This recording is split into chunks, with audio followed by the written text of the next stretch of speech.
Alikuwa amekufa lini? Alifia wapi? Shuleni. Anasoma na ngapi? Darasa la 6.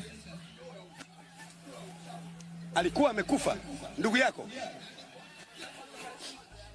Mama yake yuko wapi? Mama ni mwanao? Mwanangu. Ni mwanangu.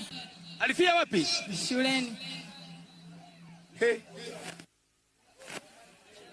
Shuleni. Wewe ni mwalimu? Alifanyaje shuleni akafa?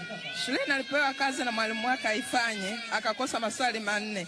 Mwalimu akamwambia rudia maswali hayo kabla hujarudi nyumbani. Basi akachora mistari daftari, alipochora toka inama hapo akanyoka akafa moja kwa moja. Akafa moja kwa moja.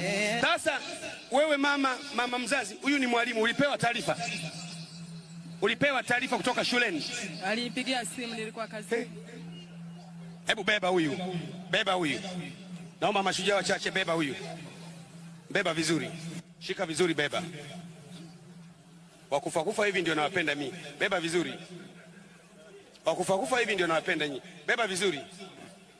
Wakufa hivi ndio nawapenda. Mwekeni huko, nje nikukuruke naye. Wakufa hivi ndio nawapenda mimi. Unafia ufufuo na uzima, tafuta kufia pengine, sio hapa.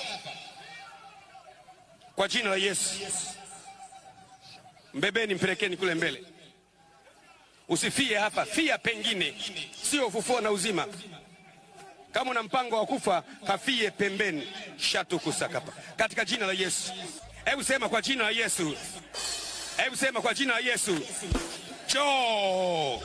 Njoo kwa jina la Yesu. Hebu sema njoo kwa jina la Yesu. Hebu sema njoo kwa jina la Yesu. Hebu sema njoo kwa jina la Yesu. Mbebeni hiyo, mpelekeni kwa mbele. Mama yake hebu njoo hapa. Na wewe mwalimu aliyekufia, na wewe njoo hapa. Njoni huku mbele. Afufuliwe. Amen.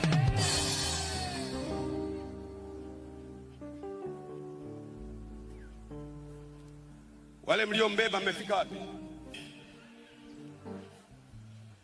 Mama yake. Jamani, maiti huwa hairegei. Maiti inakakamaa. Inawezekana tuliibiwa, ilikuwa zamani, lakini leo tuangalie hii VAR. Maiti hairegei. Mtu amekufa toka shuleni mpaka anafika kwenye ufufuo ameregea. Tuwe makini sana.